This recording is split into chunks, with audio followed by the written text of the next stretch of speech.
Is there a dark side to child stardom? Definitely. I think a lot of kids don't really want to do it. I think that the parents want to do it more than the kids. Chris Snyder says for most child stars, it's the parents that can cause more damage.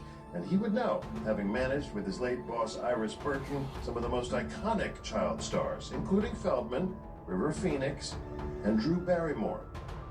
The biggest problem in the whole thing is when the parents start to live through the kids and quit their jobs and buy expensive houses, buy expensive cars, and the parents aren't understanding it's not going to go on forever, and it just wrecks everything.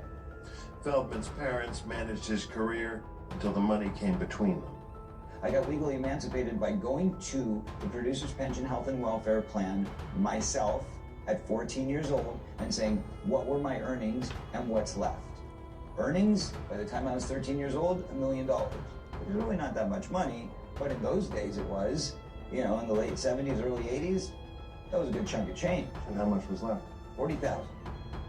And guess what? When I went in for the emancipation trial, my father said, since I spent my time with you on your last film and took it away from my office where I should have been focused, instead, I'm going to ask you for that $40,000 back as repayment for the money that I lost in my business. You had to pay your debt. Correct. You can check the court filings. That was a fact. Wow.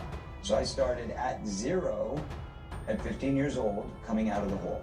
We asked the court for the records, but there's... I'll tell you that the number one problem in Hollywood was and is and always will be pedophilia.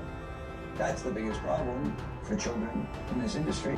And this is coming from 80s childhood stars. So imagine what the parents and shit is like now. Fucked up life in Hollywood. Especially for kids. Fucked up.